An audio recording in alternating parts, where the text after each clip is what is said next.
Hi, Dr. Windisch from Sparks Pediatric and Adolescent Medicine. Welcome to our video series for parents. Please remember that these videos do not replace visits with your regular physician. If you have questions, we're happy to assist you here in our office. And we can be reached at area code 775-359-7111. We'd love to see you here. We'll get you in same day. We cannot help you over the internet or over the telephone. However, that would be substandard medical care and is not an ethical thing for us to attempt to provide. What I want to introduce over the next couple weeks is just some basic first aid stuff for parents. Summertime is rolling around. With that, the kids will be outdoors more and basic injuries happen. So knowing how to take care of these basic things certainly can be of help. So I want to start things off with a discussion of sunburn. We see a lot of this in the summer. Now, of course, the best treatment for sunburn is to prevent it. And we can go down the list of reasons why we need to prevent it, and the list is huge. That's a discussion for another day. For today, it's sufficient to say you need to prevent sunburn. It's a bad thing.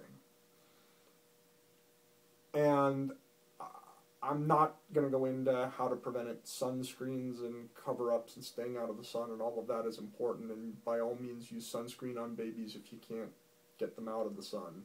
But remember, babies don't need a suntan. And for that matter, nobody really needs a suntan. That's just an invitation to skin damage. But sometimes, in spite of our best measures, things go wrong and you get a sunburn. So what can you do about it? Well, the first thing to do is to cool the skin. Remember that the skin will continue to cook for several hours once you get out of the sun. This is no different from basic cooking technique, wherein we remove meat from the oven when it is at the low end of, let's say, medium, if that's what your goal is for your steak, and you tent it while it finishes cooking to a pure medium. And if you bring it out when it is a high medium temperature and you tent it, by the time you bring it to the table, it'll be well done. Eggs are a major offender for this. You actually need to bring eggs off the heat when they're still slightly gooey. And they will continue to cook in the pan and on the plate for another couple of minutes. Eggs are just protein, and your skin is made up of protein, and the idea is the same. It will continue to cook for several hours once you remove it from the heat source, the sun. So you need to cool the skin down so that doesn't happen. How can you cool it down? Cool compresses. Ice, wrap it in a towel and limit your exposure so you're not sunburning, or so that you're not causing frostbite to sunburnt skin. Cooling sprays help.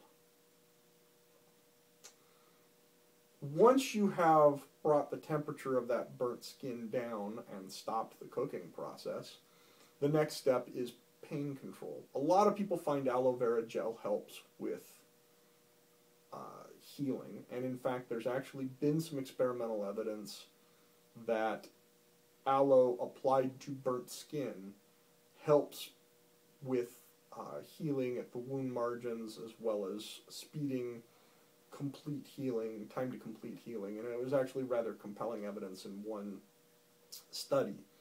The difficulty is that not all aloe preparations are the same.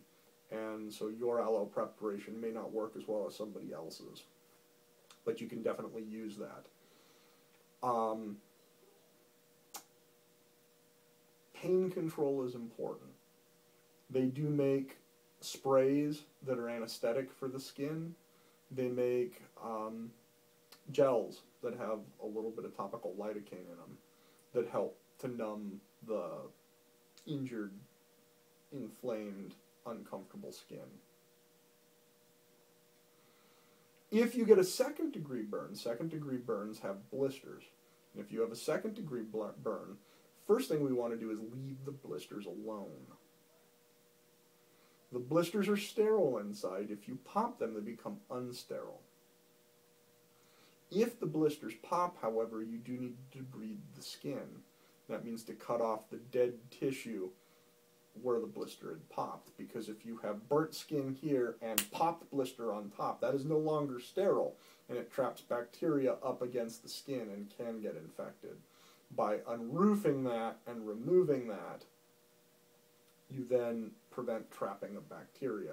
If you have second-degree burns, getting an antibiotic ointment on while you're waiting for complete healing is a good idea.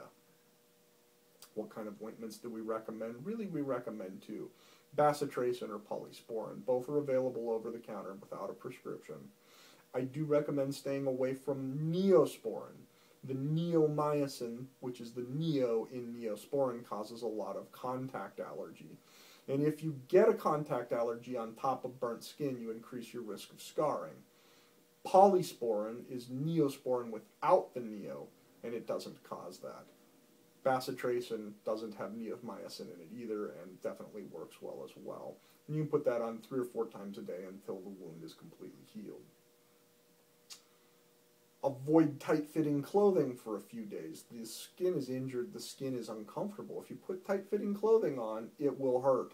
And if you have blisters, it will rub them and they will open themselves up.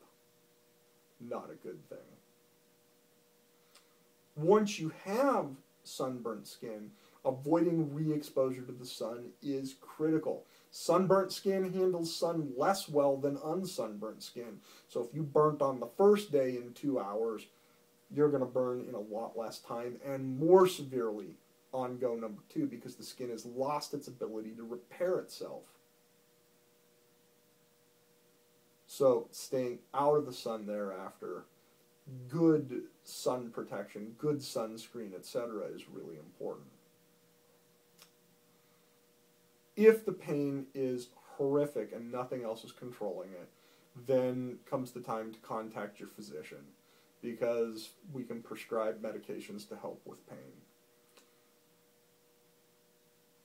Generally, you need to be seen before we can do that, however.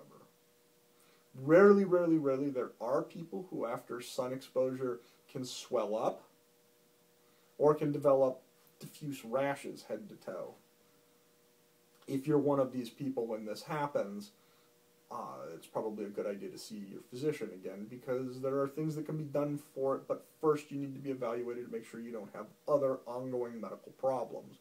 And the list of things we would need to look at is huge, but lupus, or SLE, which is a common disease many of you may be familiar with, is one of the things we need to rule out pretty quickly.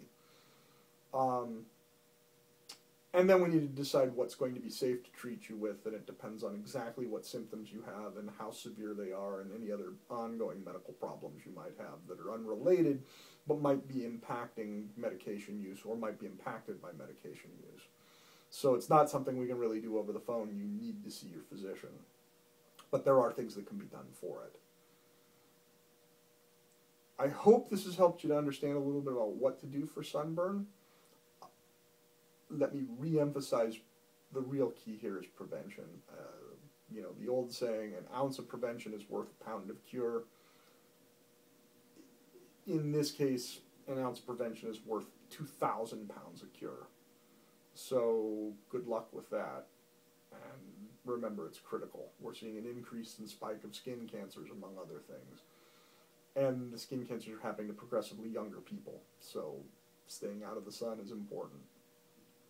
If we can be of assistance here in my office, please give me a call. We're at 775-359-7111. We'll see you next time.